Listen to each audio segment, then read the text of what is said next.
Bulletcast for life.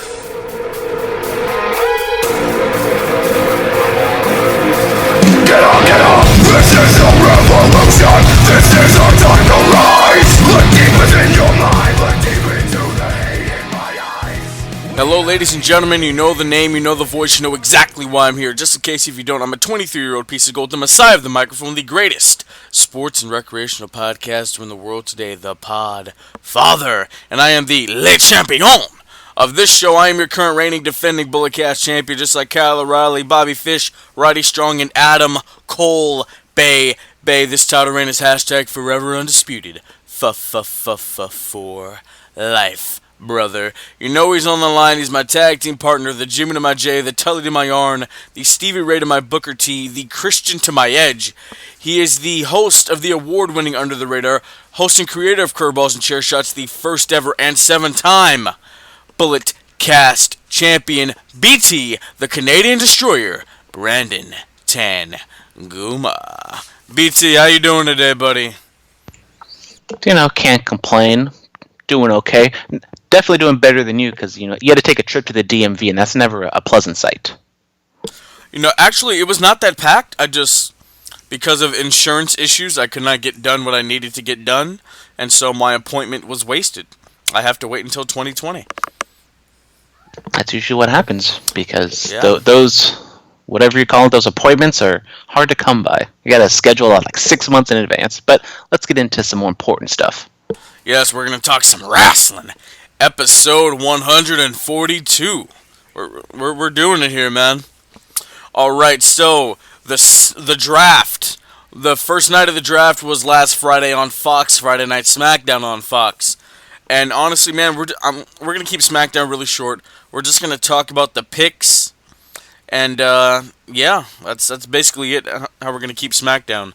So without further ado, the number one overall pick for Monday Night Raw was the man Becky Lynch. SmackDown takes Roman Reigns. And then Raw takes the OC, AJ Styles, Luke Gallows, and Carl Anderson. SmackDown takes The Fiend, Bray Wyatt, and then Raw takes Drew McIntyre. So what are your thoughts on that? Well, I talked a little bit about it on my Under the Radar show, which you guys should definitely go and check out.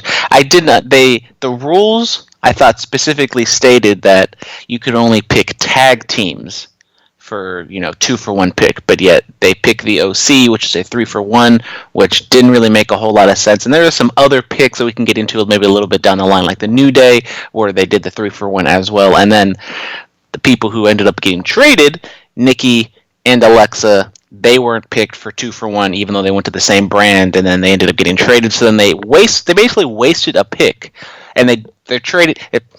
As a sports fan, as someone who really loves drafts and gets kind of into it, this draft, I think they were trying too hard, and they definitely fell flat on their faces, especially with all those War Room cutscenes.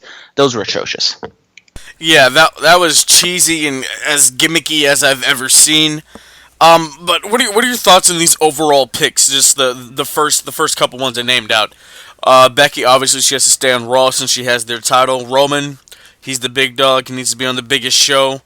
The Fiend moving over to SmackDown, I thought that was interesting. And Drew McIntyre being picked this high when we haven't seen him in months, and he hasn't really done anything since he's been on the main roster, quote unquote.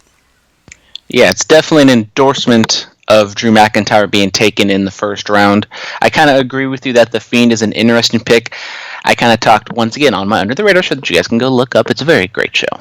But The Fiend, I felt as though he shouldn't have been drafted. I felt as though you could have told the story of he's a free agent because he's so unpredictable and he's terrifying that the executives don't want him or are scared to pick him and they don't think they can control him. So I think it just kind of takes a little bit of the aura away from The Fiend that he's going to oblige to the draft rules. Yeah, I think The Fiend being a free agent, like you said, that's probably the best fit for him. I mean, John Cena was allowed to be a free agent and bounce back and forth, so The Fiend, wherever he's needed for the storyline, that's where he should be. But, just having him on Friday nights, I guess that's okay. I guess it's all right. Who got taken in the second round, Phillip? All right, so we have for Monday Night Raw, Randall Keith Orton. SmackDown gets the boss, Sasha Banks. Raw takes Ricochet. SmackDown takes LeBron Strowman. And Monday Night Raw takes Bobby Lashley. Wow, Boss Time and Big Dog. We're going to be hearing those on Friday nights. Brandon, are you excited? I am so excited to be hearing the Big Dog, and it's Boss Time. Give me your best Cole. Come on. I got to hear it. Well, I might just blow out the microphone if I say, it's the Big Dog! It's Boss Time! I'm excited for it. What are your thoughts on these picks right here in the second round? SmackDown might have technically had the 2 to 3 or 1 to 2, whatever the hell I'm terrible with math. But the picks that they are making, it kind of definitely shows that they're maybe the A brand because they get Roman Reigns, they get Sasha Banks, they get Braun Strowman. They definitely are kind of getting the bigger stars, and then Raw kind of gets Ricochet and Randy Orton. I mean, I kind of troll Randy Orton, but he's an okay pick, but he's not really, the face of WWE anymore. He's not going to be there trying to grab ratings, and I don't know if we're going to talk about it, but the ratings for SmackDown not looking too good, dropping 1 million people from week 1 to week 2. Yeah, I mean, people were there for the premiere, and that's really about it, man. But how do you think Raw did in this second round? I mean, they got Bobby Lashley, who's he's currently involved in an interesting storyline. Ricochet, he's a great performer, so he's fine on Raw where he is. Strowman on SmackDown, that's an interesting move. Do you think he captures the WWE title while he's on the blue brand? I mean, I wouldn't be shocked if he does, but I keep saying that I don't think Braun Strowman is a championship act because he's just so big, and his gimmick is he just runs through everybody. It's like he can't. I think it's just kind of hard to tell creative stories with him as the champion. Absolutely. Also, we're gonna go into the third round here. Raw has Alexa Bliss. SmackDown takes Lacey Evans. Raw takes Kevin Owens. SmackDown takes the SmackDown Live Tag Team Champions, The Revival. And Raw gets Natalya, one of the stars of Total Divas. Kind of odd that Lacey Evans gets picked so early, but I guess that just shows that the Fox executives or whoever. What brand is she on? I'm already confused. SmackDown. Okay, that's what I thought. She's on SmackDown, and even though she was on Raw, but it's the draft, so everybody's just still kind of together. But I mean, now we're kind of going to that second tier of picks, and especially since they kind of split it up. And I don't even know if I think they did say like kind of quickly that there was a pool of wrestlers, so not everybody is picked on night 1, but I don't think they made it totally obvious. So I think people were wondering like, oh, why isn't Seth and Brock and Kofi and all these other people, Daniel Bryan, how come they're not being picked, but Lacey Evans is getting picked right now? Well, Lacey Evans, she's a classy woman. That just makes sense. She's an American hero. Exactly. She's going to class up Friday nights. Brandon, do your Friday nights need classing up? Unfortunately, yes. Oh, there you go. That's exactly why she's there. Natty on Raw, that's fine. Give her a decent spot during the 3-hour show. I'm okay with that. KO on Raw. I don't know what he's gonna be doing, man. Since Shane's gone, what else is there left for Kevin Owens to do? Honestly, I don't really know. Hopefully, this is just a nice, maybe not a reset, but just a next chapter in Kevin Owens' career. We can just kind of put all the Shane McMahon stuff behind us. I never thought in the year of our Lord 2019 that I would say I'm bored of Kevin Owens.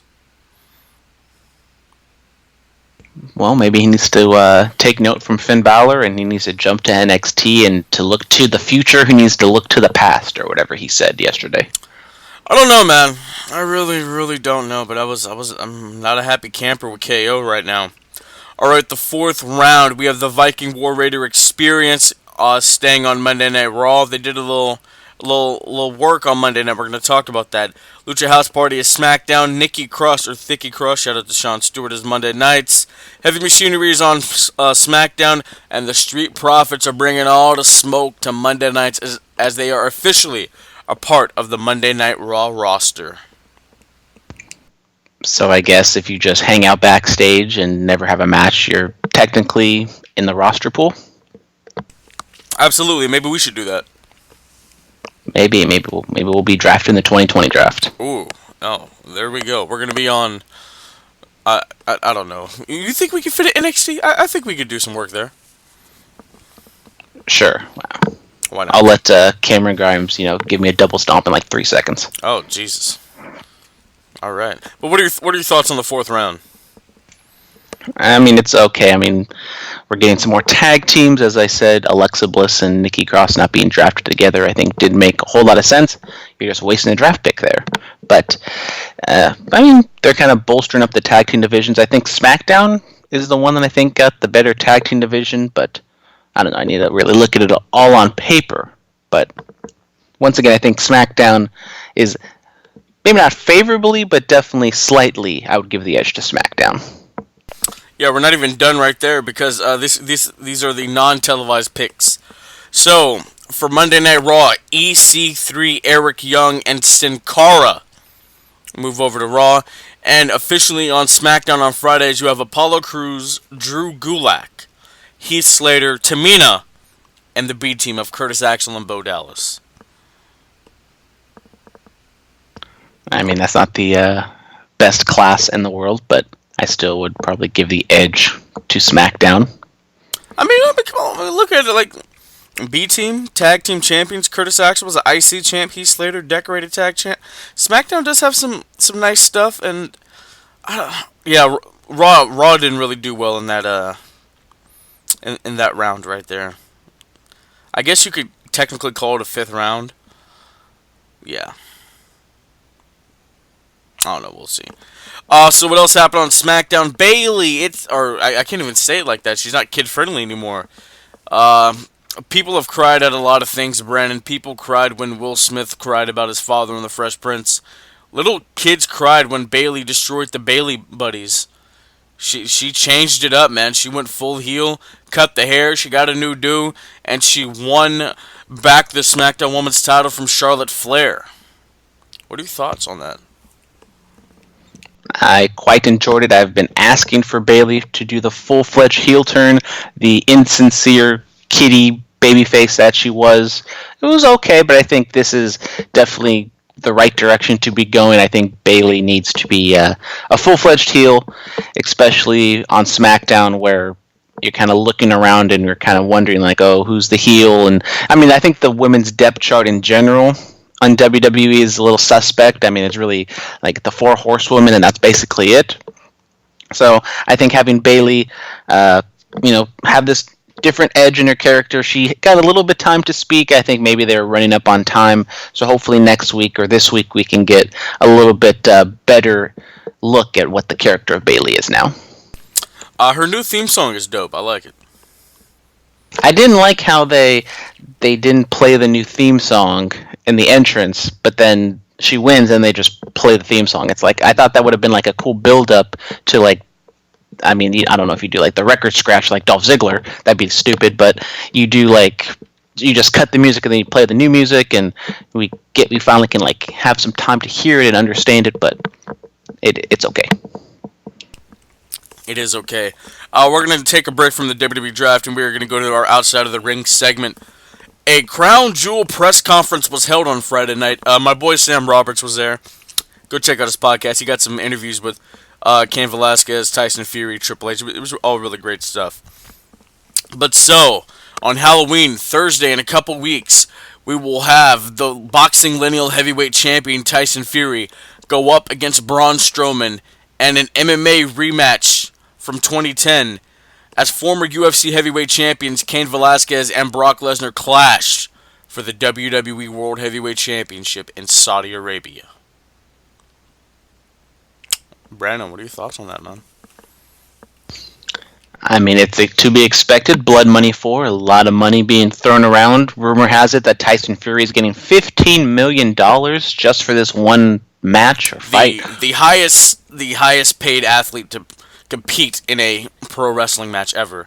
The rumor has it that Floyd Mayweather was apparently paid $20 million back at his WrestleMania 24 match with the Big Show, but that was highly fabricated. So Yeah, Tyson Fury. He's getting the big bucks for this one. Yeah, I mean, this match is probably going to be a lot of gimmicks. It's probably going to be close to that Floyd Mayweather Big Show match at WrestleMania. The Cain Velasquez Brock Lesnar match, that one I'm definitely more interested in. I don't think it needs the championship.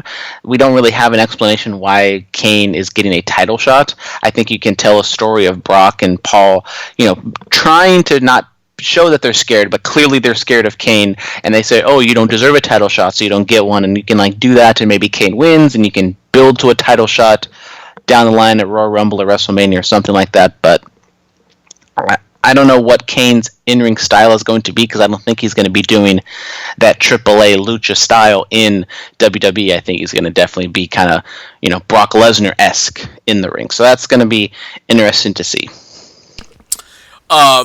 I'm going to combat you on the Tyson Fury-Strowman match here. I don't think it's going to be like the WrestleMania 24 one with Floyd and Show. I mean, both guys are basically the same size.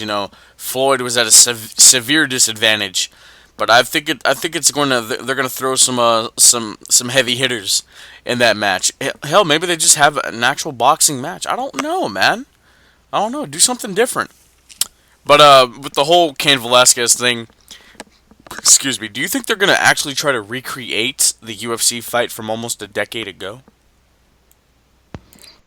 I wouldn't be shocked if they did do that, but I mean, I don't know what you do in the match, because Cain is so green. Brock is someone who is just going to want to, do finisher and just do big spots.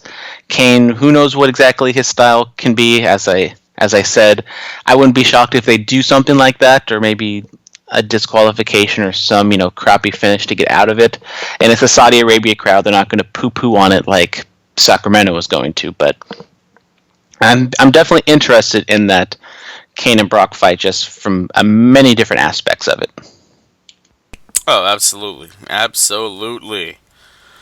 All right. I mean, actually, I rewatched that UFC fight, Cain and Brock, and yeah, man. Cain, it was about 2.5 minutes, or maybe even less, that fight lasted. Opened him up real quick and beat him. It was exciting stuff. Might happen again. We don't know. What would your reaction be if Cain Velasquez wins the WWE title?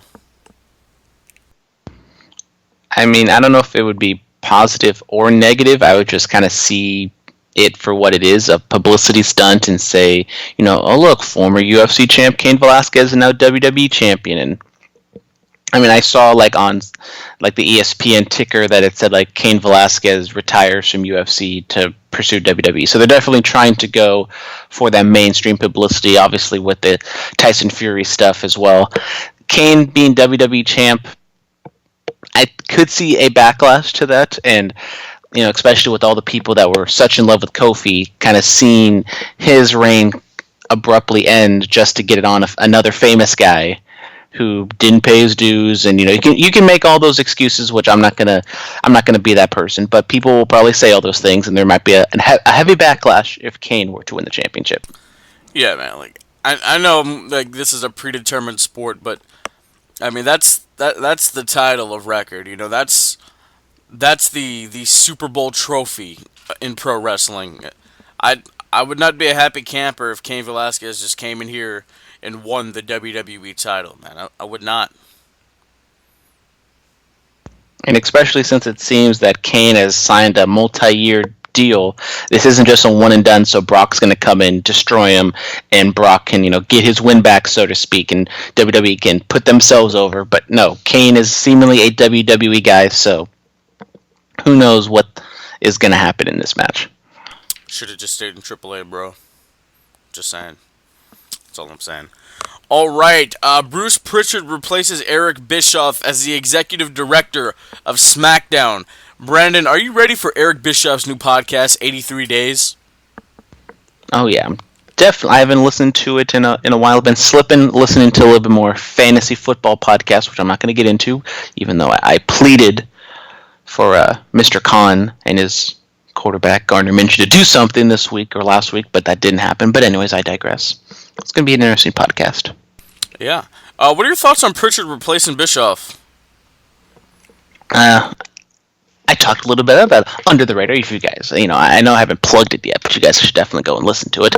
But it's interesting because Bischoff and Heyman being the heads of Raw and SmackDown, we didn't exactly know what their exact roles were, how much influence they had.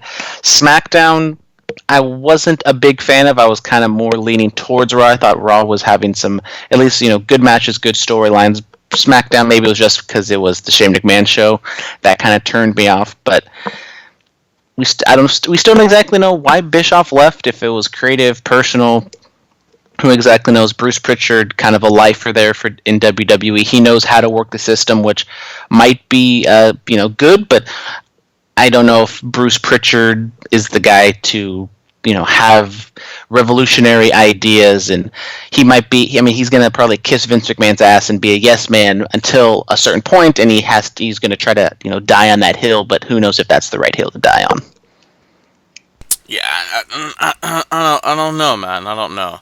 I mean, Prichard overall, like he did great with his tenure in the company before. I heard Bischoff was pissing people off, apparently backstage. So. Which doesn't surprise me. Sometimes Bischoff can rub people the wrong way. Yeah, I don't know, man. It's very interesting to see how this is all going to play out. In the coming weeks, we should really start to see Prichard's influence on Friday nights. Edge possible in-ring return now. Rumors have been going around about Edge's possible in-ring return since he's retired from podcasting. Edge revealed that it would take about like 7 years for his neck to heal, and it's been about 8 years since he retired. So, and he says that he thinks he could work another match. Brandon, the question is, do you want to see the Rated R Superstar return to WWE? No. I think we've talked about this before. I think it comes to a point where sometimes the entertainment value is minimal compared to the health and security of the wrestler, and he might say that it's fully healed or he can wrestle after 7 years, but just always in the back of my mind, that's why I don't want to see Paige return. I kind of wince sometime with Daniel Bryan, like, just Edge, you had a nice career. I don't care if it's one more match, maybe one, but not like a semi run or anything like that. One more match? He's still in Christian's gimmick. Would I love to see Edge return? Yes, absolutely. He's in my top 10, but I mean, the guy retired as the World Heavyweight Champion. Your last match retaining the world title at WrestleMania? That's the perfect way to go out. Like, be one of the guys that has actually stayed retired. Like, he and Stone Cold are the only guys that have actually stayed retired. That's fine with me. It really is. And who knows? Maybe they'll give you the Kurt Angle treatment on the way out. Baron Corbin officially ends your career. Baron Corbin, the new legend killer. Absolutely, there you go. Alright, Masterpiece says he can make CM Punk a star. What are your thoughts on that? He's just trolling, or he doesn't know what he's talking about. I don't think Master P knows what the hell he's talking about. I really don't.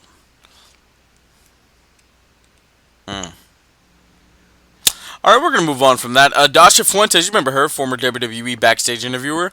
She is all elite. She is now a part of AEW. She did some interview segments for AEW Dark. I believe she was sitting next to Justin Roberts during the broadcast. So, what are your thoughts on Dasha Fuentes joining AEW? She's actually been sitting in the Timekeepers era, I think, a few times. I think she might have even been at Double or Nothing. I exactly forget when she left WWE, but she's an okay, backstage commentator. But it is interesting that it's made official. I mean, sometimes people in that vicinity maybe don't go to another wrestling promotion. They just leave and don't ever come back to wrestling. So I think it is an interesting move that someone like her is still interested and gets back into the wrestling game. Yeah, she originally was training to become a wrestler, and I think she's getting back to that. So you never know. We possibly could see Dasha Fuentes in an AEW ring. Maybe. Mike Kanellis has asked for his release from WWE. Did they waste Mike Kanellis, man? Did they waste Michael Bennett?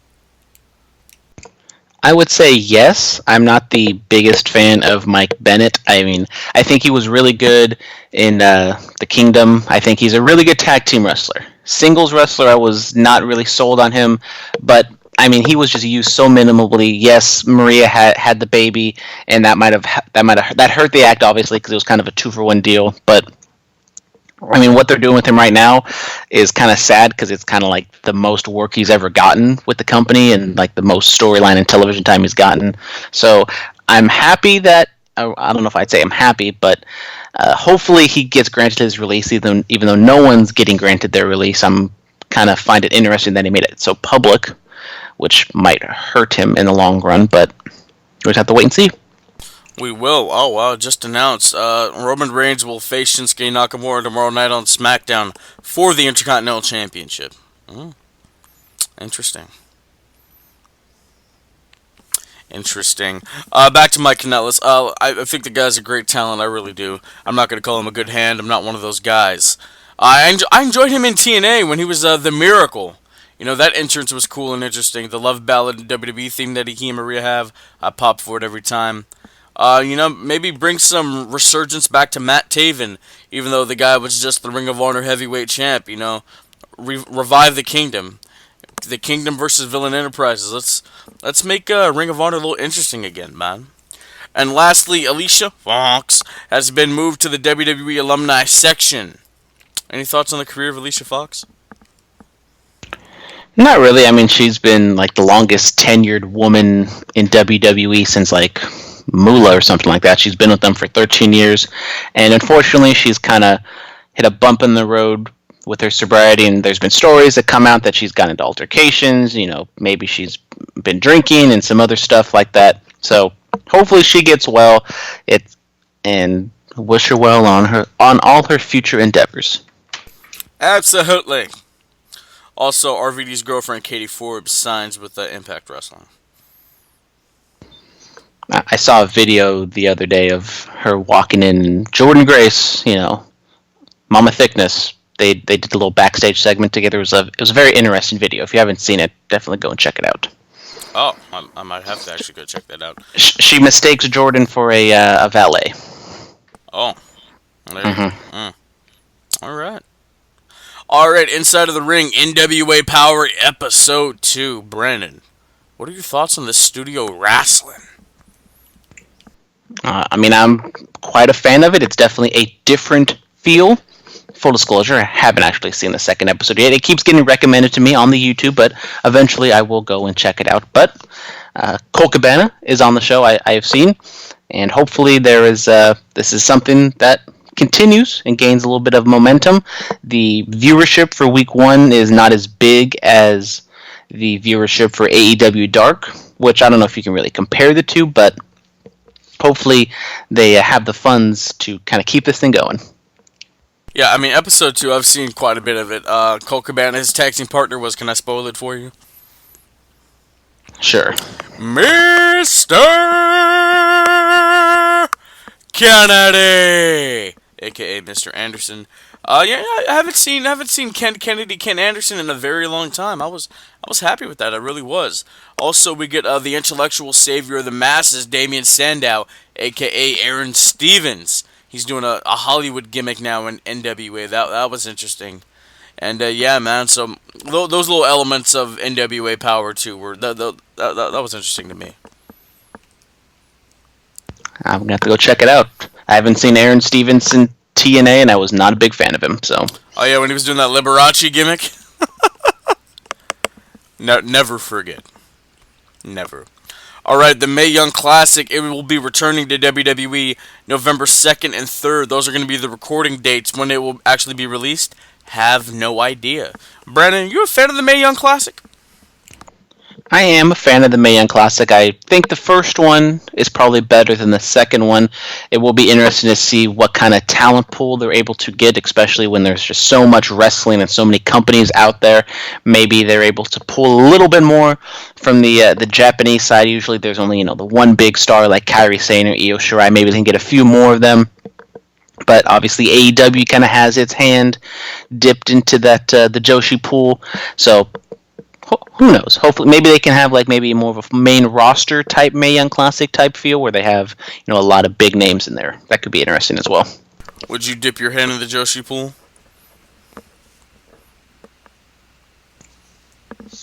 Yes, no, maybe so. No comment. Oh, all right.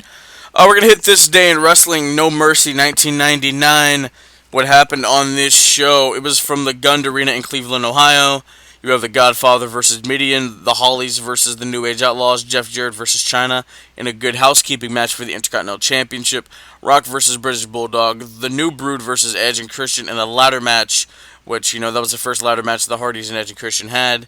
It was for the managerial services of Terry Reynolds and $100,000. Also, Val Venus versus Mankind, X-Pac versus Kane versus Farouk versus Bradshaw, and Steve Austin versus Triple H for the WWE Championship in an Anything Goes match. Yeah. Also, there was a Raw on this day in 2007 where Ric Flair is cutting a promo and he opens himself up. And this is during his feud. Oh no, this is actually 2005. I'm sorry, Raw 2005. During his feud with Triple H for the Intercontinental Championship back in the day. And then there was a Raw on this day in 2016. It was the return of Goldberg. Any thoughts on all that wrestling history? No, not really. Shout out to friend of the podcast, Brian Zane of Wrestling with Regret. He did a review of No Mercy 1999 last week, so go and check that out. Is he a friend of the show now? I mean, he's made an appearance on the Levi Shapiro interview, so I guess he's a friend of the show. I guess he is a friend of the BC. All right, we're gonna get to it. Hootie Hoo 420 for the fan mail. Hootie Hoo. The majority of the draft was absolutely pointless. Like, not even the IC or US champions changed brands. Bloody pointless. Also, which celebrity's feet would you rub the way Lashley rubbed Lana's? Okay, no comment on the last part. But, Brandon, have you found the draft to be pointless? I kind of did think it was pointless, as I kind of said early on that I didn't like the War Room shtick. They even did, cutaways to Fox shows and NBC shows, and it was just, you could totally tell that it was just pre-taped. They didn't care. I mean, the one that I thought was really bad was like the Fox football guys talking about, people that they would draft, and everybody they talked about was from like the 80s or 70s. It's like you couldn't even sprinkle in a Roman Reigns or Becky Lynch or somebody to like make it current and make it seem as though you actually watch the product, but I think everything from top to bottom. I think they tried to make it very structurally sound, but I think when you look into it, it didn't make a whole lot of sense. Like Rey Mysterio was taken so late in the draft, like he was taken, I don't know, and behind so many people that you wouldn't even think about taking before Rey Mysterio. But yeah, I wasn't a big fan of the draft. Yeah, I mean, we are going to talk about the rest of the draft after our fan mail segment here. Jack of all trades. Hey guys, AEW continues to impress with Week 3, and they really have caught the attention of the lapsed fan. My buddy Dan hasn't watched a match since Austin vs. Rock WrestleMania 19. I showed him Cody vs. Dustin from Double or Nothing. You boys should be familiar with that. Oh, we are. We were there, Brennan. And he absolutely loved it. He said, I have to see more, so I showed him Fyter Fest and Fight for the Fallen and the last 3 weeks of AEW Dynamite on TNT, and he's absolutely hooked. He's amazed by the product and the production. He's fallen back in love with pro wrestling yet again. Wow. That was a great fan mail. Yeah, that's a good little antidote for AEW. Hopefully they can get more people like that. I mean, I think they're definitely hoping that not only lapsed fans like your friend, but maybe people who are disgruntled with WWE right now will come over and watch. But I will say, we'll do a little preview here. This third episode, I did have a little bit of questions. There were some caution flags I had about AEW. Oh, all right. Well, I can't wait to hear your caution flags. Alfie Lewis. Tyson Fury is actually quite entertaining. Didn't expect him to be that funny. He's going to F up Braun. Okay, I mean, we'll see. We'll see if do you think he's going to F up Braun Strowman? I don't know if he's going to F him up, but I'm pretty sure he's going to actually win the match because, he can't. He's undefeated. He can't do the job. Yeah, that's very, very true. But $15 million does make it a little easier to look up at the lights. Yeah, that's very true. If you want him to look up at the lights, you got to give him an extra 3 mil, 18 million. That's where you look up at it. You know what I'm saying? All right. In Brightest Day X, the graphic designer for the BC, and apparently the graphic designer for Curveballs and Chair Shots. He has a couple fan mails here. Does Seth have a burn it down quota to fill? It seems like he says it 15 times every damn show. Yeah, these generic catchphrases are not good at all whatsoever. I hate them. With Bruce Prichard running SmackDown now, will we see an improvement in the show or the same old ish as the kids like to say? Will we see the same old ish, Brandon? I'm more inclined to think it's going to be more of the same with Bruce Prichard, just because he's more of a Vince McMahon guy, and he knows how to play the game, which might be good for him and maybe, good for the product in some ways, but yet I think Eric Bischoff, as you kind of said, he pissed a lot of people off. I think he's much more willing to voice his opinions, and I mean, I don't even know if Eric Bischoff has the right mind, and I don't even know if he's really been paying attention to, the last 10 years of pro wrestling, but I think Eric Bischoff is more likely to shake things up than Bruce Prichard. Absolutely. Alright, why is a barbed wire covered broom one of the greatest things I've ever seen? I don't know, man. Why is that? Why is that, Brandon? Because he's the cleaner, and, broom cleans things, and he puts barbed wire on and makes it extreme, so he's like the extreme cleaner. It's like, heavy duty cleaner. Honestly, like that. I don't know what's worse, that or Matt Riddle. You know what I'm saying, bro? No?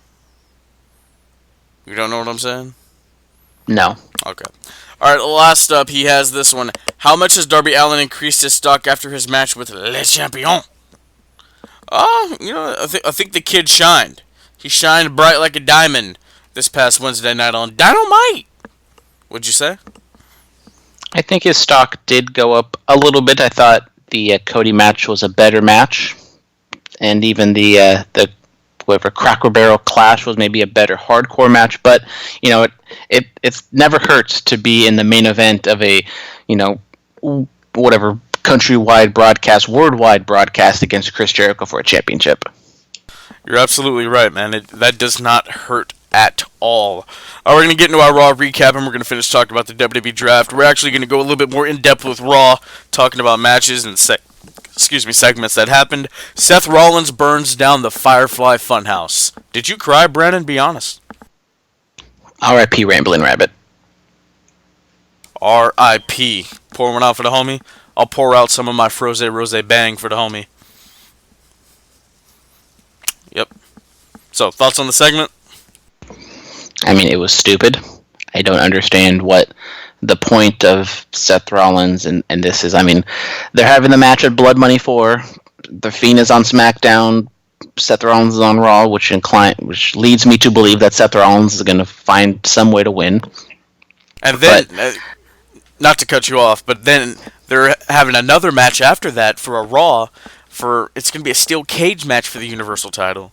So, do they listen to us? And does the Fiend free agent? But he got picked like 4th overall. What was the point of taking the draft pick if he's? I mean, SmackDown needs to go to an arbiter and get some compensation if the Fiend moves over to Raw. They do. Brandon, I have to answer my door. Will you elaborate on this a little bit more?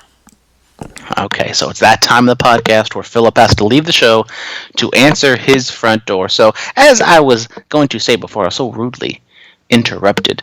The Seth Rollins character is not in a good place right now. I thought the promo he cut early on was terrible, as the graphic designer said that they're trying to fill quotas for Burn It Downs.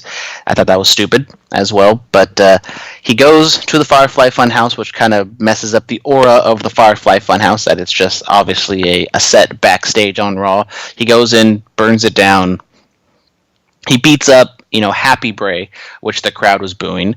I mean, even when he was beating up the Fiend, the crowd was booing, and then he burns it down, and the crowd was booing as well. So I don't know if this is leading to a Seth Rollins heel turn. I'm almost kind of inclined to believe it is, just because of the facials he was giving. Maybe they're trying to make him edgy and trying to make him seem like a badass. But I'm kind of jumping off the Seth Rollins bandwagon. I was never really fully on it, but I'm definitely thinking it's time to go in a different direction for Raw. Phillip, are you back? Phillip is not back. So I guess I have to continue on the soliloquy about Seth Rollins. Well, I like Seth Rollins' soliloquies, man. I really do. Oh, okay. Now he's back. I was drowning there for a little bit. I didn't know where I was going to go. Hey, man, that's the beauty of this. You know, it's raw. It's unedited, except for the music. You know, that's the beauty of the BC. The segment was bad. It was terrible. I don't want to see it. If Bray actually wins at Blood Money in the Sand 4, I will be shocked. I'm not going to lie to you. I will be. But we're going to move on from that. We're going to talk about Tyson Fury and Braun Strowman's contract signing for Blood Money in the Sand 4. I mean, it was kind of pointless. I mean, you had the press conference on Friday. Why didn't you sign the contract before then? And then Braun Strowman is a SmackDown wrestler, and yet he's on Raw, but then we kind of saw that with Lacey Evans. Maybe it's just because it's the draft day, so it doesn't really count, but next week it counts, and it was okay. I thought it was just kind of pointless. I mean, Fury did kind of show some of his charisma, as one of the emailers said, so I think that was enjoyable a little bit. Slightly. Is this one in Riyadh or Jeddah? Do we know? Do we even care? I looked it up a couple days ago, but I've already forgot. Riyadh? Can we just say that one? Let's just say it's in Saudi Arabia. Keep it. I don't want to offend anybody, and they come from my head. Oh, hey, that has a lot of meanings here. All right, we're gonna move on. We're gonna talk about the Raw Tag Team Championships. The Viking War Raider Experience defeat Dolph Ziggler and Robert Roode to become the new Raw Tag Team Champions. You know, since we've renamed them, they've done quite well for themselves. Yes, and it's all because of us. We're taking full credit for this. Absolutely, you know, like that's just what we're gonna do here. And then after the fact, they cut a promo, pipe bomb. We get IWGP and Ring of Honor both said on WWE Raw. I mean, that's happened before. But they were like looking down the barrel of the camera. They were like so close. They were like in your living room, and they said it. That's happened before. You know, like John Cena said Bullet Club and stuff like that on Raw before. CM Punk during his pipe bomb said he'll go back to Ring of Honor. Stuff like that's been said. But those are John Cena and CM Punk, not the Viking War Raider Experience. You're right. We didn't name them. It has a little bit more meaning. You're right. You're absolutely right. Yeah, the only wrestlers in history to hold the Raw or WWE Tag Team, IWGP, Ring of Honor, and NXT Tag Team Championships. They're such an elusive club. No one ever is going to do that again. I know, right? They're effing legends, man. All right, we're going to move on, and we're going to talk about Buddy effing Murphy returning to WWE TV and defeating Cedric Alexander. I loved it. I love seeing BM on my TV screen. I need more BM. Okay. I mean, I thought it was a good match. I mean, it's just kind of thrown out there for to fill some time. I don't think the crowd really cared, as they really have no reason to. I mean, Buddy Murphy got punked out by Roman Reigns like a few months ago. Cedric Alexander just kind of got steamrolled by AJ Styles a few weeks ago. So both of these guys are not really in the best spot right now. I mean, they can still be built up a little bit, but it's going to take some time for the crowd to care. Look, man, anytime Buddy Murphy's on my TV screen, I care. I give a damn. All right. We're going to move on. We're going to talk about the OC, the only club, the original club that matters, however you say it. They attacked the Street Profits backstage. Do Gallows, Anderson, and Styles want that smoke? Apparently they do want the smoke, and they're teasing some sort of mystery tag team partner to team up with the Street Profits. So do you think we're going to dip into NXT, or we're going to get somebody else? I mean, who is going to be the third man? I'm sorry, wrong black guys. Oh God, that Oh God, that did not sound good at all. Jesus, I apologize. At least you said it, not me. Yes, I think I get a little leeway because my pigmentation. But I don't know, man. Like who haven't we seen? Could it be Kevin Owens? I don't know. Kevin Owens about to do it for the culture. That's a possibility, man. You know, I don't know. I'm just trying to think like who haven't we seen in a while. I think let's say they do go into the NXT pool. Who do you think it would be? I mean, I don't know if I'm just like thinking like shallowly about it, but like, do you think it has to be like another black wrestler for them to be with the Street Profits? Do you think the OC could experience the dream on Monday nights? I don't think so. I was thinking maybe Keith Lee could be a fun little person to bring in, but yet doesn't really fit the character. Maybe Titus O'Neil. There you go, Big Daddy Titus, first ever 24/7 champ. Oh God, let's not talk about that. You know the original Big Dog. You know what I'd like to see? I'd like to see Isaiah Scott. I got the new gimmick name right? I think so. I'd like to see, after his match he had with Roddy Strong on NXT, I'd like to see him in that spot, even if it's just for a one-off. I think that, I think that'd be great for him. I really do. I could see that. I think that could be a whole lot of fun, but let's be honest, it's probably just going to be Apollo Crews. No, he's on SmackDown. They can't do that. Well, rats. You know what? Honestly, going to Isaiah Scott, like, can WWE just like fork over the money and buy the Shaka Khan song, please? Like, just do it. Like, experiencing that. Were you at that APW show with me when he was there? I believe so. Yeah. We were at a show together when he wrestled. Yes. You know, just hearing that live, and just kind of jamming out. Like, WWE, just you have the money. Just fork it over instead of paying Tyson Fury $15 million. Just throw a couple mil at Shaka Khan. Get the theme song so I could be jamming out on Wednesday nights while I'm watching NXT. That's all I'm saying, man. You know. Maybe they'll do it one of these days. You know, the Bray Wyatt theme song, the original one, they paid a lot of money to get that. It was like from some independent horror film. So, I'm just saying. All right, the Kabuki Warriors defeat Lacey Evans and Natalya. This was really interesting. When Natty said this was her partner, I'm like, why? I thought like the powerbomb off the stage was Lacey Evans' goodbye to Monday nights, but apparently not. And Kairi Sane sold the F out of that woman's right, eh? Yeah, I don't really understand why you have this not only as like the main event, but have Lacey Evans team up with Natalya.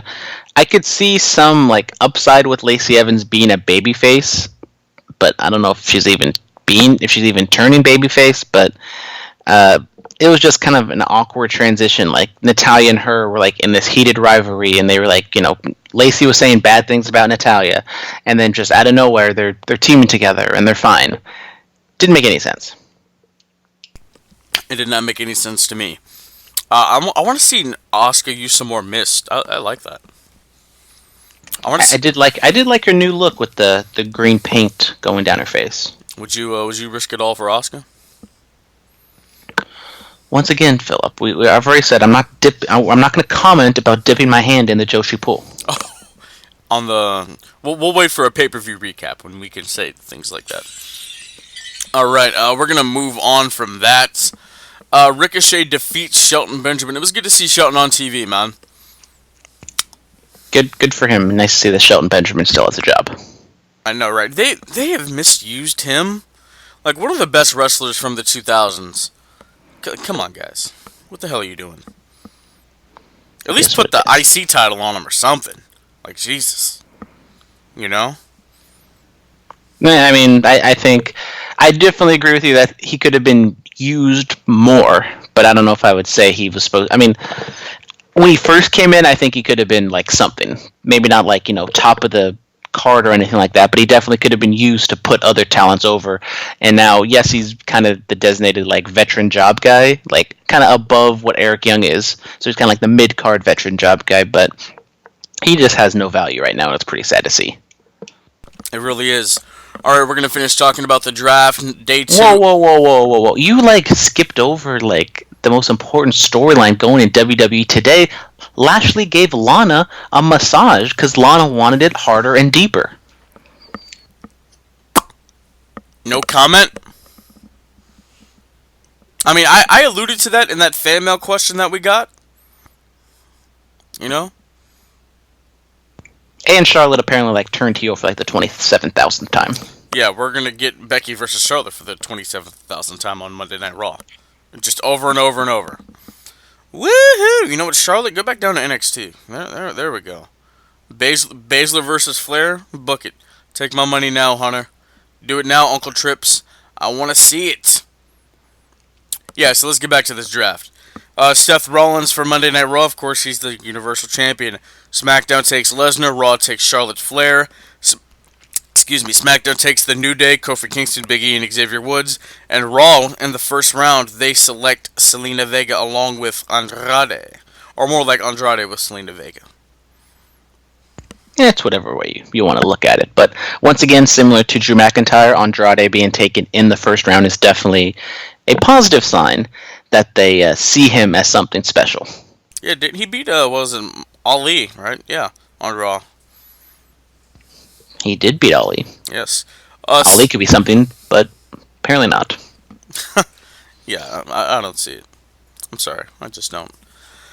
Second round, we have the Kabuki Warriors, who are the women's champions of the WWE. They go to Monday Night Raw. Daniel Bryan stays on SmackDown. Raw selects Rusev. Bayley, the SmackDown Women's Champion, stays on SmackDown. And Raw takes Aleister Black. Aleister Black making an appearance once again on Raw. I'm very high on Aleister Black. I mean, with me not being on the Seth Rollins bandwagon right now, I'm just kind of looking around at somebody who could be that next guy. And right now, the only person I'm really thinking of is Aleister Black, just because he hasn't been downgraded so much. Yes, he doesn't have the best talking ability, but he has such a distinct look that I think he could be, the top guy in Raw, possibly. Yes, the Dutch Destroyer hits that black mass on Seth Rollins and walks out Universal Champion. Could you imagine? I mean, if Seth Rollins turns heel and he's a legit heel going forward, and Aleister Black gets hot and wins the Rumble, and that's a match on WrestleMania, I mean, that can be a whole lot of fun. Yeah, like that 2015 Seth Rollins. I need that back in my life. You know what I mean? Yes, I was almost going to do the Seth Rollins laugh, but I decided against it. Oh, his wannabe Ted DiBiase laugh. Oh, gee, what was that? It's like a combination of Seth Rollins and Wario. That might have that might have to be a drop on the podcast, man. We have in the third round, Raw selects Cedric Alexander. SmackDown takes the Intercontinental Champion Shinsuke Nakamura with Sami Zayn. Humberto Carrillo. That was an interesting one for Monday Night Raw. Did not expect that. Ali is going over to SmackDown, and Eric Rowan is going over to Monday Night Raw. Humberto, someone who's been on NXT for a little bit, moved over to 205 Live. Someone who definitely has a lot of upside. Good-looking guy, good wrestler. He's kind of a fresh face. Who knows what he's going to do on the WWE main roster scene? Could he be the what was his name? Alberto Del Rio that actually worked? Could he be him? I could see him doing, maybe not exactly Alberto Del Rio's gimmick, but I could see him being the arrogant Mexican heel. I like that. I like that a lot. In the fourth round, Buddy Murphy is going over to Monday Night Raw. Rude and Ziggler are going over to Friday nights. Jinder Mahal, the modern-day Maharaja, the former WWE champion, drafted on TV, is going over to Raw. Carmella goes to SmackDown, and R-Truth is going over to Raw. The Carmella and R-Truth have been broken up. It's a sad, sad day. Maybe they can do a trade to get R-Truth over to SmackDown, but they could have broke up anybody else, but not Mella and Truth. It's all Corey Graves' fault. Oh my god. That newest episode of Total Divas, I gotta check it out, man. I heard there was some big time drama. Yeah, so much drama. Oh my god. I might have to come on Under the Radar again to discuss this tea. But it might be like the best one ever because Liv Morgan was on it like throughout the entire episode. Oh my god, we have to. Have you already recapped that? No, and she was a mermaid. Okay, yeah. Whenever you recap that, let me know. I'll be on that for sure.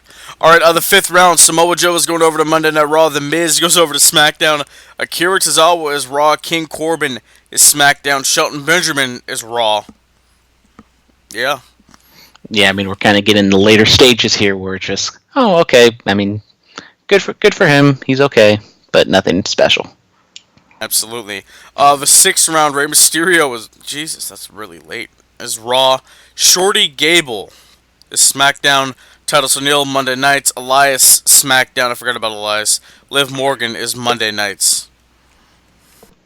I mean, as I said earlier, I don't know why Rey Mysterio was drafted so late. I mean, Akira Tozawa. That one really stands out. Like, I love him. Like, he's a really good wrestler, but like, really, you're gonna take Tozawa over Rey Mysterio? Yes. And then these are the other non-televised picks. To Monday Night Raw, you have Dana Brooke, Curtis Hawkins, Zack Ryder, and Cesaro. Drake Maverick, he's on SmackDown. Fire and Desire, Mandy Rose and Sonya Deville will go back to SmackDown.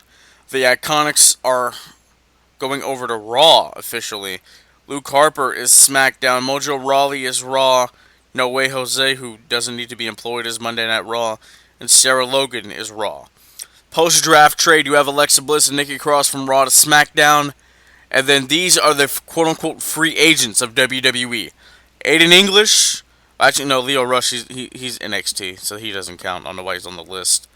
The Ascension, AOP, The Colognes, Ember Moon, Jeff Hardy, Lana, Lars Sullivan, Maria and Mike Kanellis, Maurice, Matt Hardy, Mickie James, Naomi, Nia Jax, Paige, Ruby Riott, Sheamus, and the Usos. A lot of those people are kind of out with injuries or some other reason for why they're out, so it kind of makes sense why most of those people weren't drafted. I think AOP is kind of the ones that stand out the most. I mean, they've been getting hype. They've been doing those backstage interviews. I don't know why somebody didn't draft them. And the Usos and Naomi, apparently they're ready to go. They just don't have any use for them, which is sad, honestly. I mean, especially with the way the tag team division and the women's division is, I think they need bodies in there, and I think they're definitely... I mean, Naomi to a lesser extent, obviously, but I think they have some value in the respective division, especially since it is split down the middle, and now both divisions are even weaker. Or I guess 4 divisions now, because there's one on Raw and one on SmackDown. Absolutely. You know what, Brandon? You can break down AEW Dynamite for us. What? I can break down AEW Dynamite? I'm like the host? For this segment? Yeah, man, go ahead. Hey, if you do a great job, it might be a recurring gig. You never know.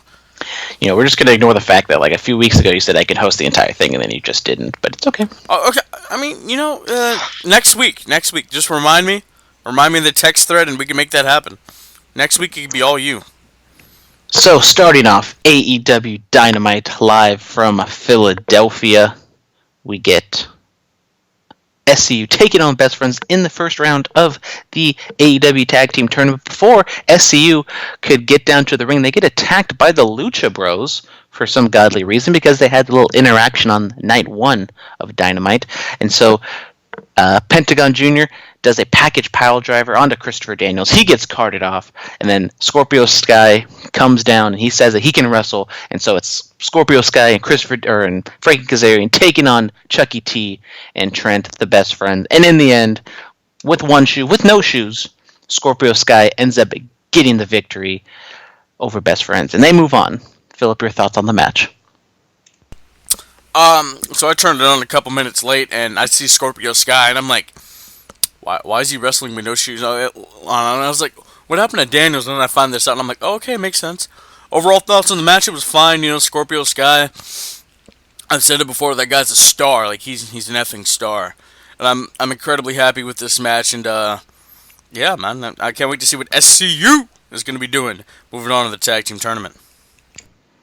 I thought it was a good match. I think it's definitely telegraphing that SCU is going to take on the Lucha Bros in the finals, just because that's kind of the only real storyline going forward. SCU will take on the winners of the Dark Order, or they will face the Dark Order, I believe, in the second round. So, big task for them. Then we get the AEW Women's Championship match between Rio taking on Britt Baker, and Rio ends up winning after Britt Baker goes for her lockjaw submission. She couldn't get her hands into Rio's mouth, and then Rio rolls her up for the victory. 1, 2, 3.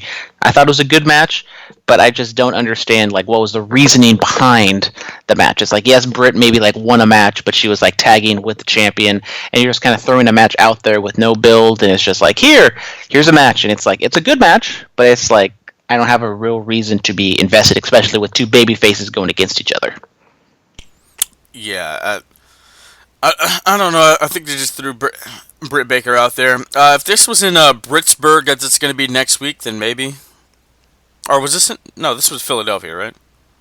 It was in West Philadelphia, born and raised. Playgrounds where I spent most of my days. Yeah, so if this was next week, then it would have made a lot of sense. Lockjaw, because she's a dentist. I get it. Ha ha ha. Yeah, I mean, it was fine. Rio, the underdog, just getting the job done and retaining her title. Yeah, it's whatever. We also get a video package for Cody Rhodes going up against Chris Jericho. The friends and family talk about Cody and his journey and all the hats he has to wear. And Jim Ross says that, Cody has to worry about all these other things, but Chris Jericho just has to worry about one match on November 9th in Baltimore for Full Gear. I thought it was a good promo. I mean, a good segment, a good video package, but I'm a little weary that we're not getting enough promos, enough video packages, enough hype videos for everybody else. Yes, Cody is kind of the top babyface in the company right now, but it's I'm waiting for other people to be getting this sort of treatment besides Cody. Yeah, I follow real wrestling community on Instagram, and he was in the attendance for the show, and he said Cody overall got the biggest reaction of the night. He'll be featured on the next episode of AEW Dark. Spoiler alert. But yeah, man. So I think Cody's just he's the face of this thing right now. Omega and the Bucks have really kind of taken a back seat. But how come AEW has zero promos? It feels like Jon Moxley cut a little promo, but there was no real backstory or there's no real reasoning for why some of these matches are taking place, jumping to the main event. I thought Darby Allin cut a really good promo on, I think it was AEW Dark last week or whatever it was, being the elite or something. Darby Allin cut a really good promo explaining why he needs to win this match, and yet that was nowhere to be seen on AEW. Yeah, I don't know what they're doing right with that. You know what? Maybe they should go the NXT approach and kind of how they do in 2 weeks' time. So and so will face so and so. Maybe they should just start doing that a couple times. Yeah, I think they're throwing out matches that are really good. All these matches, I think, were good in their own certain way, but it's just they're just throwing matches out there to have matches. I think NXT, those first few weeks, I was kind of on the same boat. It's we're just having matches, but there's no promos, and yet I think they've kind of gone back to that, especially with this last episode. There's definitely a lot of talking, a lot of promos in that episode. So AEW, I'm kind of worried that they're not doing enough to really get storylines going. They're just kind of throwing matches out there for the sake of matches, and I think for people who are just trying to get into it, I think it can be a little overwhelming when they see these matches and the crowd just going crazy, and yet they don't really know who to root for and what's going on. Well, this next tag match that we're about to talk about, there was a reason for it, because all these guys are intertwined in a way, so that was okay. And the one after that we're going to talk about, it was just to get those guys familiar with the crowd. That's all that was. But take it away. So, presumably you're talking about Hangman Adam Page taking on Kenny Omega, or teaming up with Kenny Omega to take on Jon Moxley and Pac. As I said, Moxley cut a little promo before the match started, and a little pre-tape when he was sitting in the stands. I thought it was good. I definitely want to see more from Moxley and Omega. Those are arguably your two top stars in the company, and yet they're not really doing anything with them. In the end, Moxley and Pac get into a little altercation because Omega and Moxley were going to do the whole barbed wire barbed wire bat spot. Pac said, we're going to get disqualified. Moxley showed him the double birds, hit him with the paradigm shift or a death rider or dirty deeds, whatever you want to call it. And he walks out. So then Page and Omega hit their finishers on Pac, super finishers, so really protects Pac because he ate like 4 different finishers. And the babyface team gets the win. They do get the win. Mox, he might have been a little mad after being stripped of the IWGP United States Championship. Maybe he was a little mad. He was a little ornery, even though that had nothing to do with him because, that darn typhoon. That Typhoon and earthquake, the natural disasters making their way back in the wrestling biz. Making their way downtown? Walking fast, faces passing, I'm homebound. I'm not gonna get into the rest of it. But yeah, man, I enjoyed this match. I really did. Hangman Adam Page, the guy's 26. He has such a long way to go. And Mox, just his presence alone is a big match. And Pac actually getting pinned. I was like, oh, okay. Maybe he just loses in tag team matches, man. Quite possibly. Another tag team match, a first for AEW Dynamite. We actually get a squash match.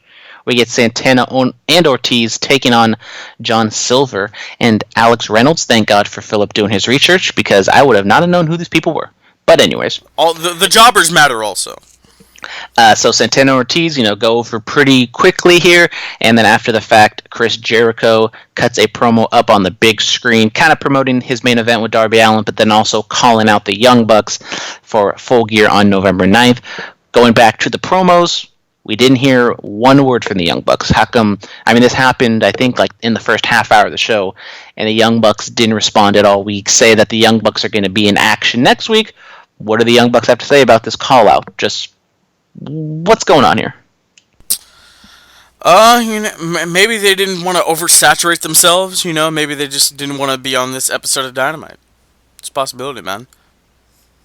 It could be a possibility, but I mean, it just takes 60 seconds for them to be backstage. You could have Dasha Fuentes go backstage and say, "What do you have to say about Chris Jericho's call out of you guys?" They don't have to give an answer right now, but they could just kind of talk about it a little bit.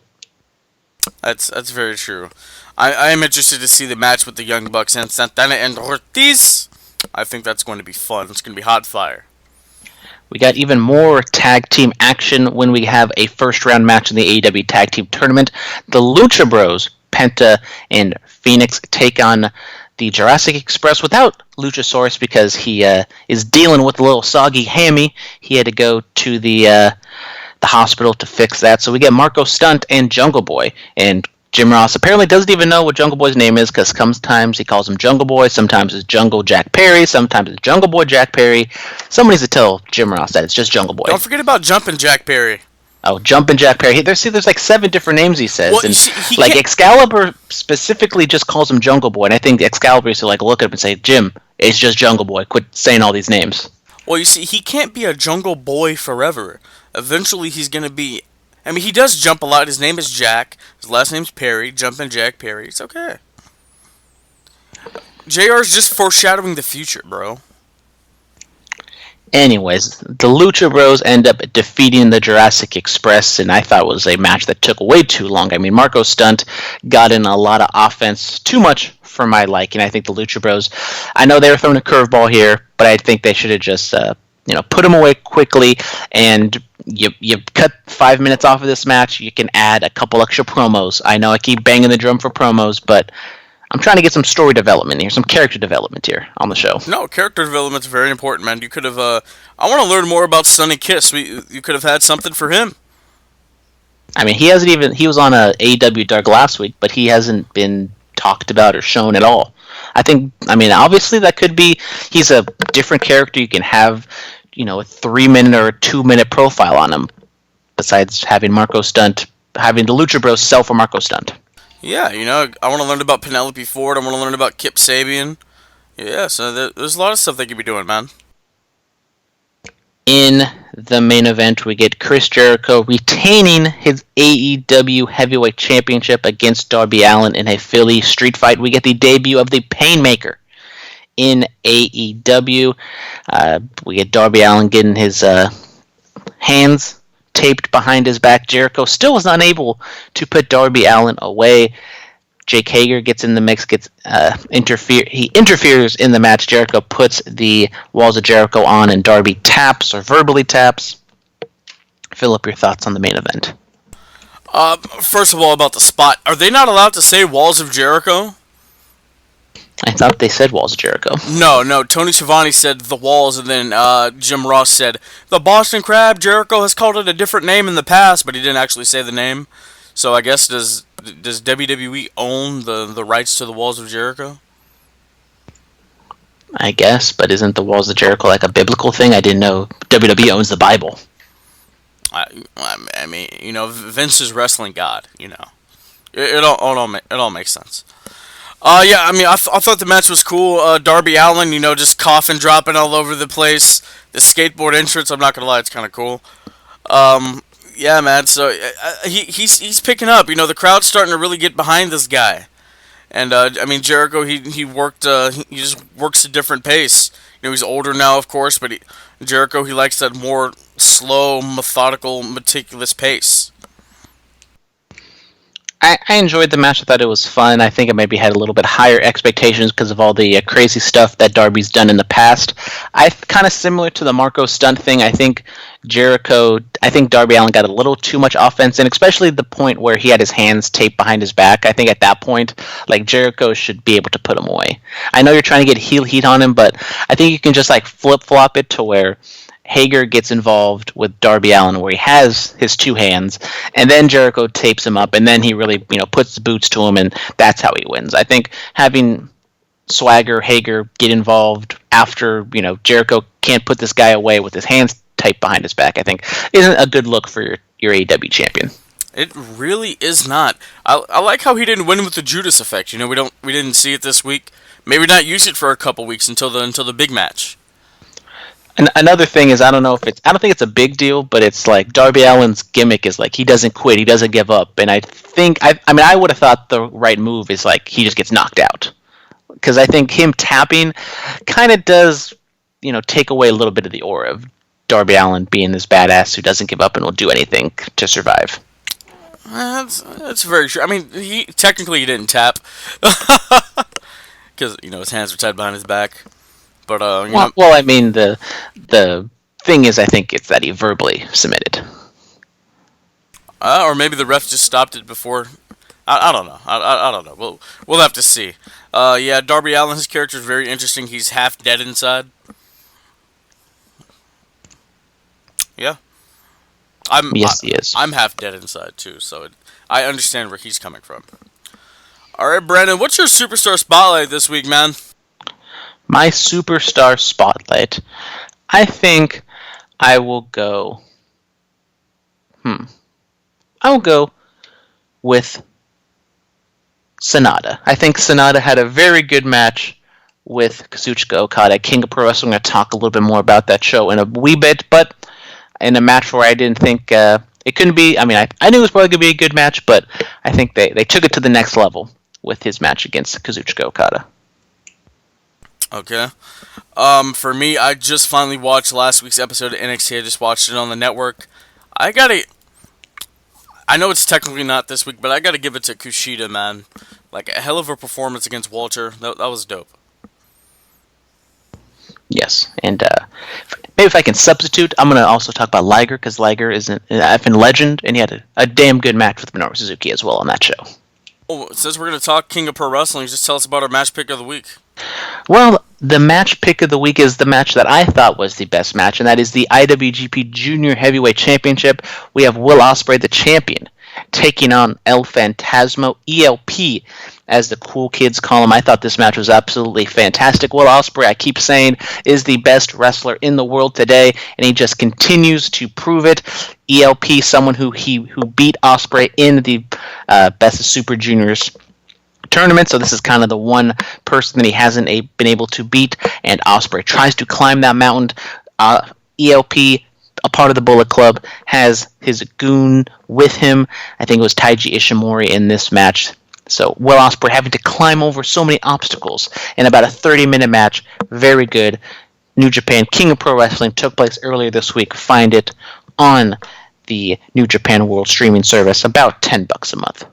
definitely worth it. If you're going to be mad at WWE, cancel the WWE Network, get New Japan World instead.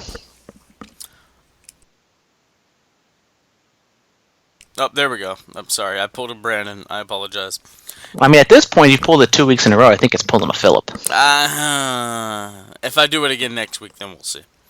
Did I tell you, man, after Hell in a Cell, my subscription to the WWE Network was canceled. Yeah. But then you just said you watched NXT on it a couple days ago, or yesterday.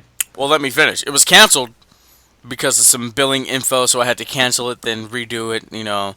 So technically, I've been one of those people that have actually canceled the WWE Network because of bad booking. A lot of people say they'll do it, but they don't do it. I actually did. I've said this before. If you guys have never canceled your WWE Network, if you go to cancel it, they will say, "Oh, please don't cancel. We'll give you a month free." So if you want, get a free month of WWE Network that way. Hey, there you go, man. All right, our closing promo pick of the week. Chris Jericho blames Shawn Michaels for what happened to his wife. August 18th, 2008. This is the night after SummerSlam 2008. This is the night after Jericho punches Shawn's wife in the face. This is Jericho just, blaming Shawn for what happened and saying that the lasting image of Shawn Michaels' career will be cradling the head of his unconscious, knocked out wife. Thoughts on the promo? I mean, this is a classic Chris Jericho from that time. The suit-wearing, soft-spoken heel. Fantastic stuff. Maybe best Jericho, but I think Jericho of today might be giving that Jericho a run for its money. Yeah, man. I've always said that this is my favorite incarnation of Chris. I mean, just the Nick Bockwinkel of Jace heel, slow-talking, wearing suits, big words. I loved everything about it.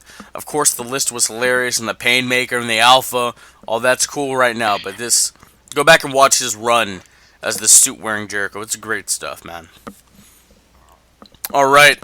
Follow us on Twitter at Bulletcast, Instagram, The Bulletcast, YouTube channel, The Bulletcast. Email us, Bulletcast2 is in the number 2, Bulletcast2, sweetswet@gmail.com. 99.9 FM, KW in Watsonville every Friday night from 9 p.m. to 10 p.m. iTunes, SoundCloud, Stitcher, TuneIn, Google Play, iHeartRadio, Patreon. We're all over the damn place. Brandon, this has been a great episode of the BC, man. We talked a lot about the Universal Champion, Crown Jewel, Blood Money in the Sand, whatever you want to call it. Yeah, man, we did the damn thing yet again. Talked about a wide array of things. I'm going to do it all again next week. Yes, we are. Brandon, you get to name the episode this week. What's its name, man?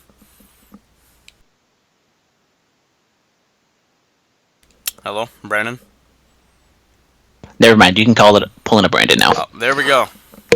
It is R.I.P. Rambling Rabbit, 2019 to 2019. There we go. That is it for us. I was doing so good. I was doing so damn good. You were, man. It's okay. You jinxed me. I jinxed myself. It's okay, man. It's all right. It's okay. Ladies and gentlemen, that will do it for us today. We will talk to you next week, and maybe you can get on the show and be a part of our inner circle. Death is what I seek. We are the elite, and you are the weak, and I will always get. This has been the Bulletcast. Thank you for listening.